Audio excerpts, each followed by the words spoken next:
Marketing is about values. Nike didn't call me and sell me this in a catalog. I bought this swoosh because it's ingrained in my soul. When you have a product that really resonates with customers, the word of mouth grows like wildfire. Welcome to the Marketing Max Show. Now, let's dive in. Welcome back to the Marketing Max Show. Logan Lyles, and as always, Marketing Max here with you. We want to kick off the show with something a little bit different. We're going to make a bet with you. We're calling it the 5-second bet.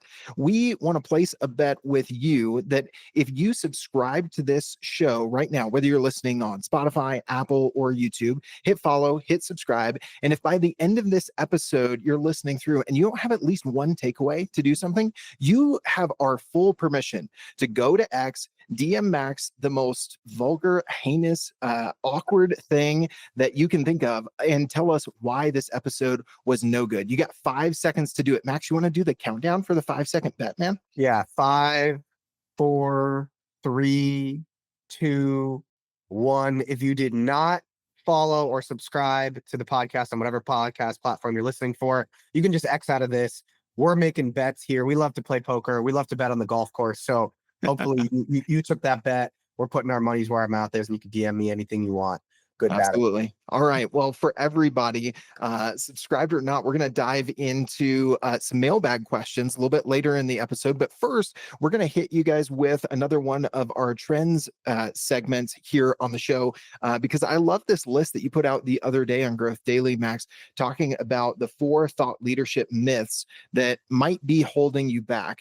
And to me, I've been in the podcasting space. I've been doing YouTube videos, like a lot of the content that I've contributed to, both for agencies I've worked at, as well as being in-house in a brand, would be considered thought leadership content. So why do you think this is a trend worth paying attention to before we dive into these 4 common myths? I think with AI, of course, and with everything else going on outside of AI in terms of the business landscape being easier and easier and easier to start a business, and books like $100 Million Offer coming out that make it way harder to compete against people who are just taught to undercut price and make obnoxious, insane guarantees. With all of that becoming more difficult, right? It's harder to close.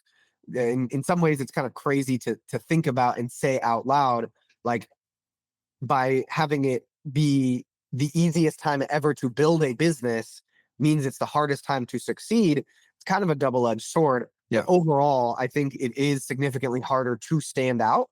And so I think thought leadership is the way that you stand out, because, you know, we all have completely different thumbprints. We're all snowflakes, right? We all are completely different. We all have very different takes on everything that's happening in our industry. And so thought leadership is the only thing that will really be able to separate you from your competitors. And it's the easiest way to separate you from your competitors, whether you're in B2B or B2C.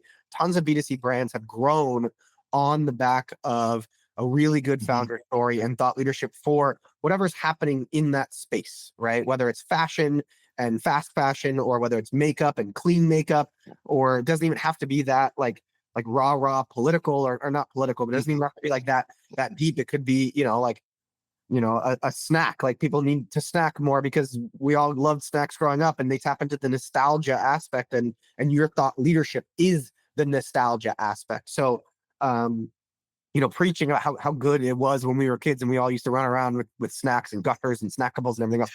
Maybe rambling here, but yeah, I think thought leadership is by far and away the number one easiest way to distinguish your company from every other company that you're competing with. Absolutely, man. I can think of so many examples, especially in B2B.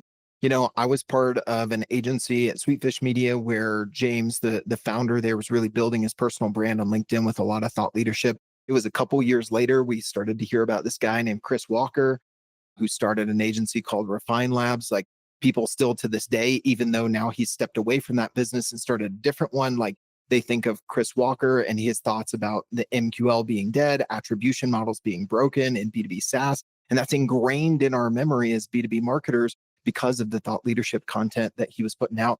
Also, to your point about nostalgia, I was just mentioning to my wife the other day, like, we've had so much 80s nostalgia from like Stranger Things to like 8-Bit Christmas with Neil Patrick Harris a few years back. I'm like, the 90s nostalgia is coming for those of us millennials that are like hungry for some. It's already started with like Ninja Turtles and stuff, but Gushers, man, it hits me right in the feels. All right. Number one, I think, is my favorite myth to debunk. So I think we're going to riff on this one for a bit. There's not enough time to create thought leadership content. What do you say to this one? I know I've got some thoughts too. I think we're going to be pretty well aligned. I'm actually not sure what you're going to say, but the first thing I think of when I hear someone say, I don't have enough time to create thought leadership content, is my best friend from college, who I was on the college golf team with, best man at my wedding. He taught me sophomore year of college, you got to get on Snapchat. You got to get on Snapchat. It was like right when Snapchat was really like becoming popular on college campuses, and it was blowing up. And he's like, dude, girls love Snapchat. And we don't have to go into that whole rabbit hole, but he's like, girls, you got to get on Snapchat. And I said, dude, I don't know what to snap. Like, how do I come up with things to snap? And he said, you don't need to come up with things to snap. You need to put yourself in the mindset all day, every day, while you're going through your life. This could be an interesting snap. And it's the same thing with thought leadership. Gary Vee says it in a fancier way: document, don't create. But all day when you're on sales calls, all day when you're interviewing potential new employees, all day when you're talking to clients, anytime you're like, I think this, or I think that, right? And we say it way more often than we realize. A lot of people, they believe something, but they're too afraid to say, that's wrong. They'll say, I think that's wrong. And so if you can catch yourself saying, I think, on any call that you have, as you're just thinking throughout the day, if you see a billboard on the side of the road and you're like, oh, that's a really cool billboard, right? That is a piece of thought leadership content, or that's the spark that can create the thought leadership content. So, on one hand, like, you can certainly calendar block 30 minutes a week or an hour a week to record a podcast like this, or you can calendar block 30 minutes a week or an hour a week to write out thought leadership content. But the best way that you're going to come up with the thought leadership content is if you actually get in the mindset of identifying things throughout your day that you understand, that you believe, and then just taking a quick second, maybe it's opening up the notes tab on your phone to write it down. Then you can go back to that 30-minute segment that you calendar blocked every Tuesday or Friday or whatever, and then turn that into content. So that's what I have to say. The pro tip I would give, and forgive me if I'm rambling here, Logan, but it is my show. No, I'm kidding. The pro I was going to say it. You said it first. It's fine. the pro tip I would give for people who are trying to establish themselves as a thought leader in their space more, if you don't have time and you really can't get yourself in the mindset to identify when you say I think throughout your day, simply record all of your calls via a tool like Otter or Fathom or any one of these tools, upload that into ChatGPT, and literally ask ChatGPT, what are my opinions? What are my thoughts? What do I believe based on these 50 different videos that I've uploaded for you in the past 3 weeks? I just busted that myth right there. Hey, cool. It completely busted. I agree with you. I like the go about your week and capture those moments. And depending on who you are, you might like to just capture them, like put them in Notion or notes on your phone or whatever, like have one spot. My problem is I wanted to create different systems, and I tried this and I tried that. Now I have like 5 different spots with content ideas. Don't do that. Just pick one and stick with it. I've also heard Alex Hormozy talk about this, to where instead of just typing it out on his phone, he just put it out as a tweet real quick. And then, so not only is he capturing it for himself, so he can go back to all of his tweets when he sits down to record video content or record a podcast, but now he's also seeing which ones kind of popped off the most. Now, if you have a smaller following, you might not get that secondary benefit, but over time, that could actually be kind of a double benefit of like the capture in the moment with the dedicated content recording time that you have. I also love that you brought up Fathom, because I was going to bring that up. If you have like the paid version of Fathom, which isn't that much, it also gives you different summaries. Instead of just like a chronological summary of all your calls, it will give you like a sales summary or like a BANT summary, right? Like those sorts of things. And if I go to the sales summary, it'll show me all of the problems or challenges that the clients I've been on calls with, or potential clients that I've been on calls with. What are their main challenges? Those are the things you want to talk about. So even if you can't find the I think moment, review a week's worth of calls and what are all the problems and challenges, and then just talk about what you think of those. A few other triggers, like to add to your I think, I would say anytime someone says, I've never thought about that, or I didn't realize that. You might think like, oh, I don't have that much to offer when it comes to thought leadership, but you'll be surprised if you start listening for some of these words where someone like you change someone's thinking or you introduce them to something new, even if it's just like a tool or an app. Like we're talking about Fathom here, like it's just something I'm doing in my day to day. It Yeah. doesn't have to be that intimidating. I love that. I love that. And I know there are some people who will take what I'm about to say and execute it to the fullest extent.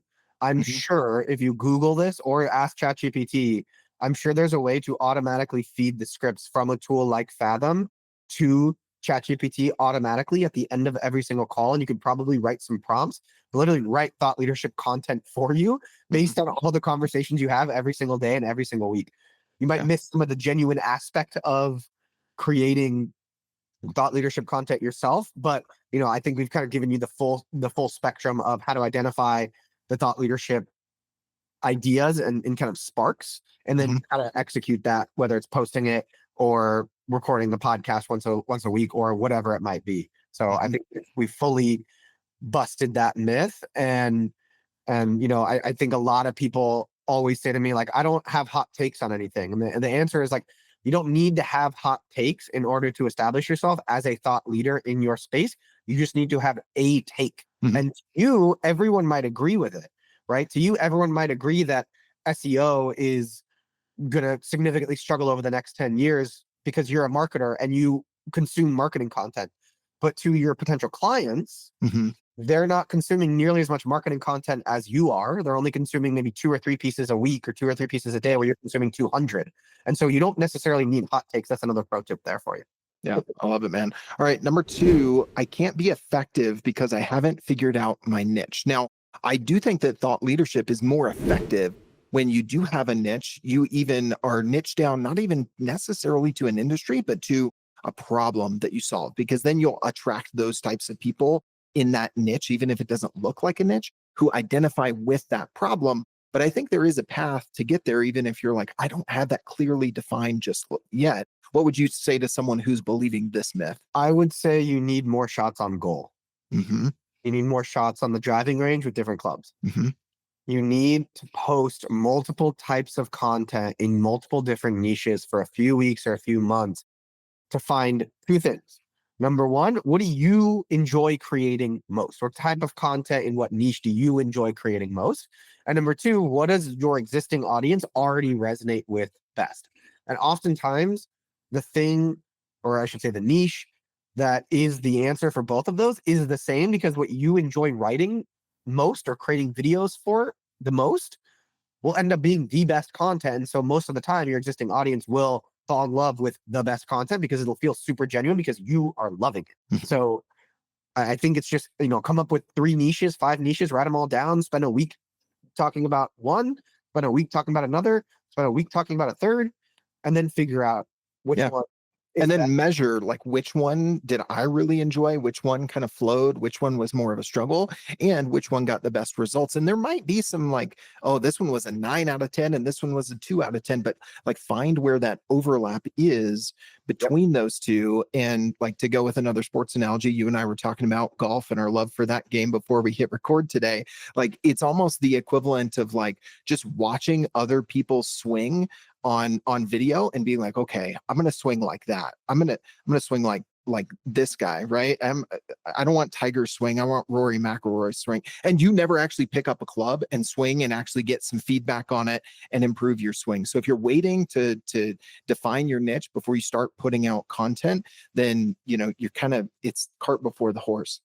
Number 3, I think, is really interesting on your list here. I'm looking over it. Said we need to build a whole separate content strategy for thought leadership. I want to hear your thoughts on this. And I actually tied into what we talked about a few weeks back about your methodology with newsletter ads to conversion to type form to putting your meeting link in front of people. I've been experimenting with that, and I think it ties into this idea of like thought leadership versus conversion, performance marketing, if you will. But before we get to that, tell us how you're going to bust this one, Max. The whole idea of like people saying we need to build a separate content strategy for thought leadership is really backwards because your entire content strategy should be thought leadership. Mhm.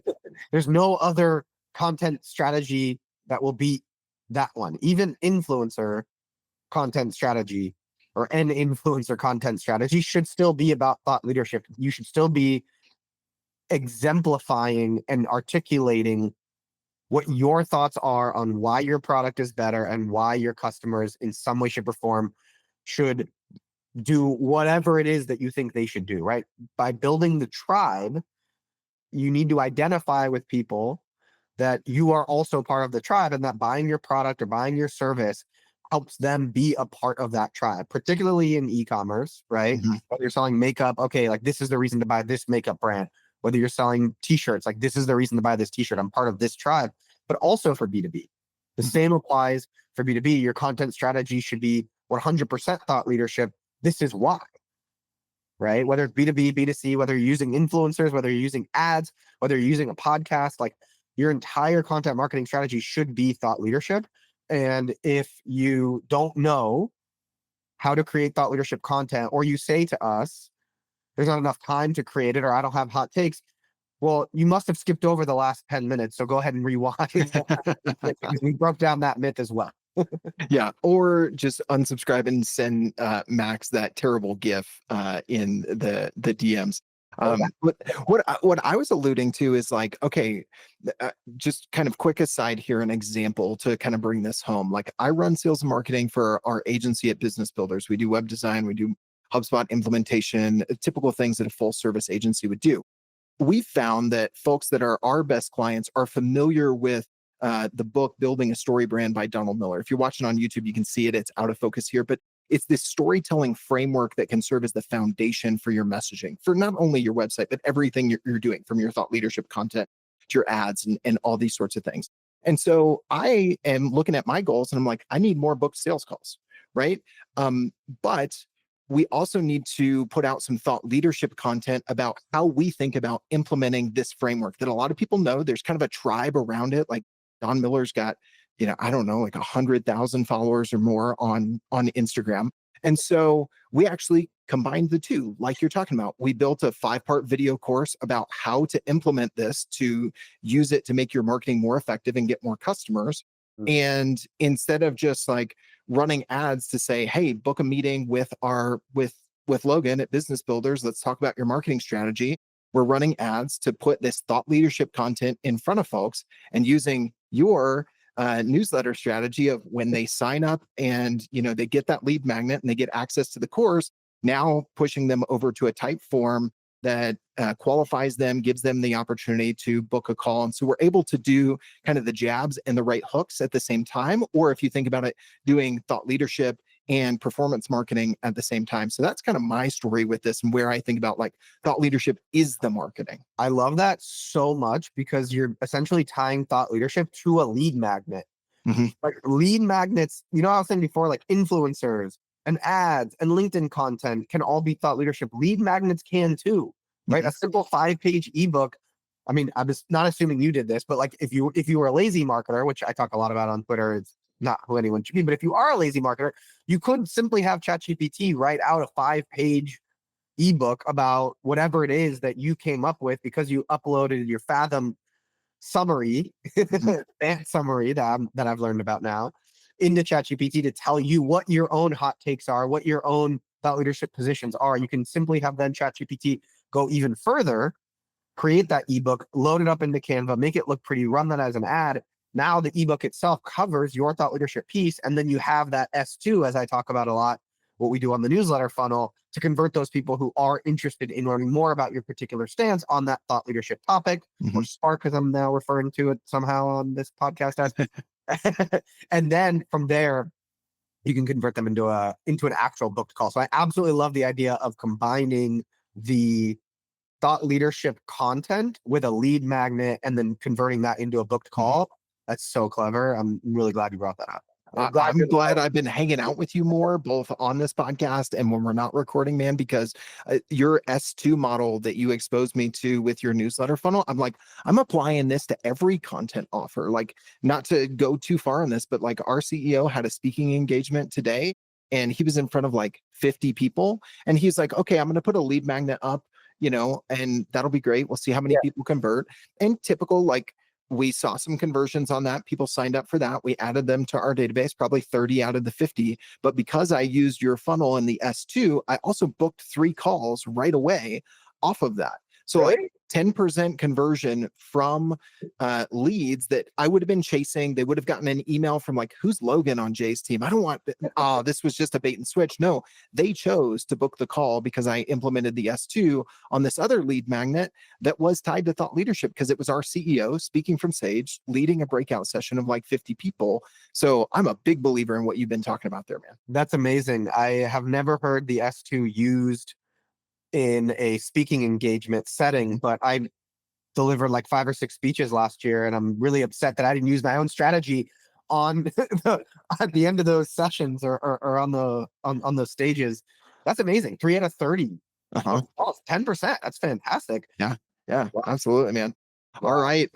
Myth number 4, not to move on from maybe the best part of that. Let us know. Was this your favorite part? Let us know in the comments, especially if you're watching on YouTube. Was this your big takeaway of how you're going to use Max's S2 methodology in all of your content offers? All right. Myth number 4, our brand has strong organic thought leadership, so we don't need paid ads. And this is something I've been coming around to a good bit lately. Like, I used to be just such a big believer, especially in LinkedIn for B2B thought leadership. And I think there's a ton there. Like, I've grown to 20,000 followers there, but the organic reach is not what it used to. And either my content game is just really sucking. Like, I'm getting tired, I'm getting worn out, or things are changing. I've been hearing more people talk about, you need this 1-2 punch. So I'll let you bust the myth here, man. Yeah. The myth that thought leadership is so good and so strong and working so well that we don't need paid ads is not wrong.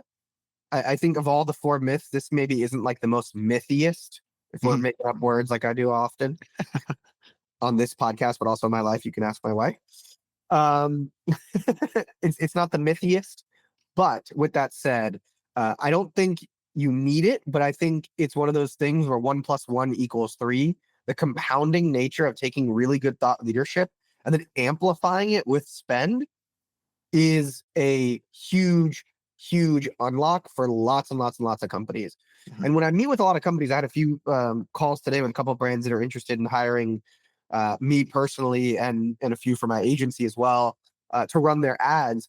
And the way I explain it to people when they're not sure if they should run ads, how much money they should spend, is at the end of the day, marketing comes down to getting attention and then converting that attention into dollars, right? And there's only 2 ways to get attention. You could either spend your time to create content that you hope in some way, shape, or form will go viral or get in front of your target audience on the Twitter feed or on the LinkedIn feed or on the Instagram For You page or whatever, right? Or Explore page or whatever. Or you can pay to be on those pages, right? And oftentimes people will come to me and they say, hey, I spent $10,000. I paid to be on those pages, Max, and nothing happened. And then I look at the content and the ad itself is crap. It's just absolute crap.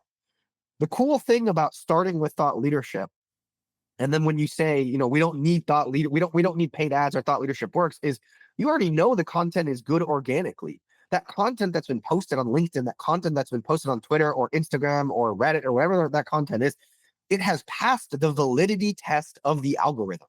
It escaped the first few pools. If you're not familiar with the pool system of how all these algorithms work, you can Google it, but essentially, within the first 20, 30 minutes, it'll show it to a certain amount of followers. If it has above an average engagement rate, it'll show it to a bigger pool and a bigger pool and a bigger pool.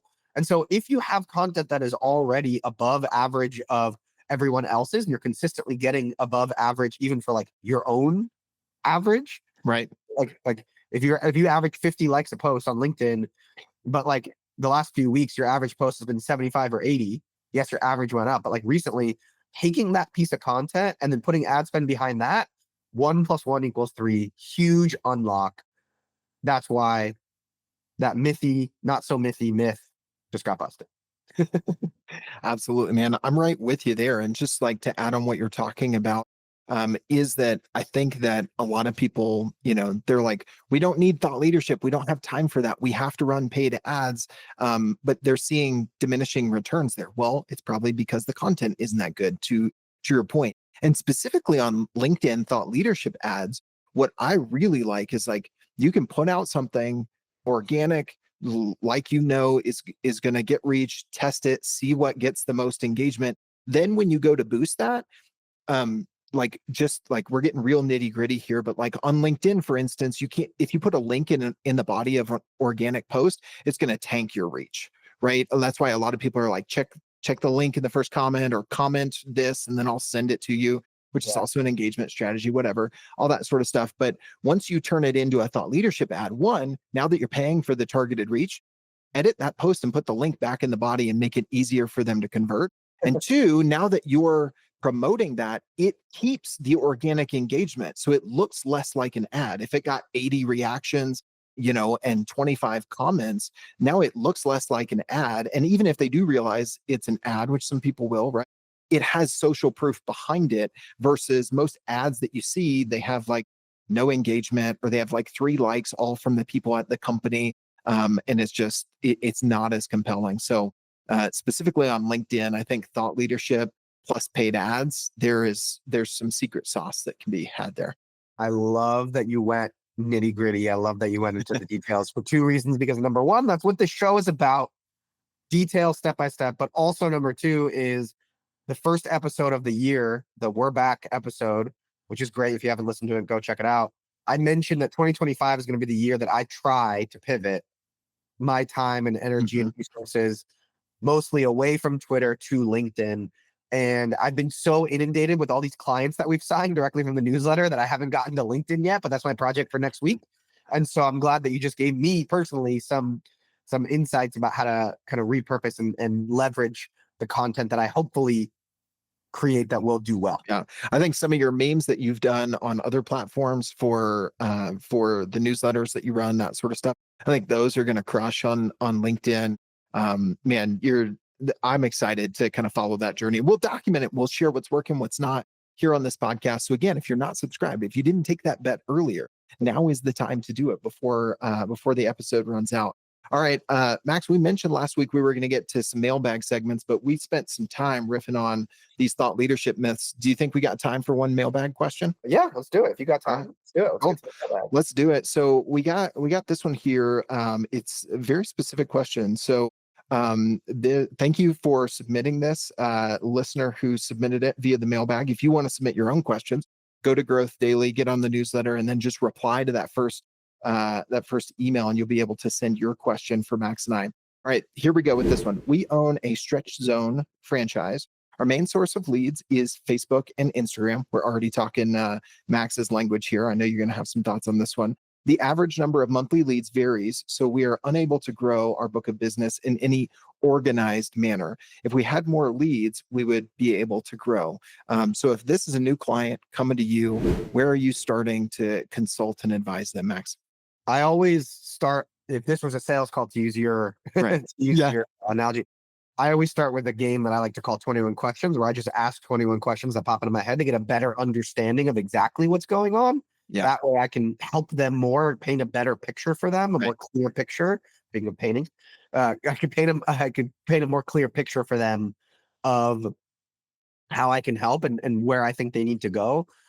It's hard for me to assign or recommend, not assign, but like recommend a strategy that is perfectly suited to them. However, what I would say is if the majority of your clients are coming in from Instagram and Facebook, without knowing if you're running ads or not, because I don't think they use the word ads in that. You have access to it. I don't even know if I do, but I don't think they use the word ads. What I would do is I would log every single day how many leads you're getting per day, and then see where the upticks are and see if there are any patterns between the type of content that you're posting on Facebook and Instagram via the lead platform, right? Or the lead amount.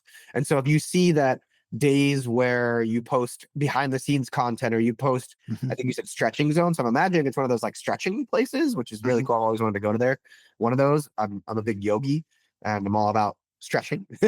Nice. Golfer, so less Yeah. lifting, more yoga for me. But just riffing off the top of my head, if on days where you post like a stretch, you get more leads, then you need to post more stretch content.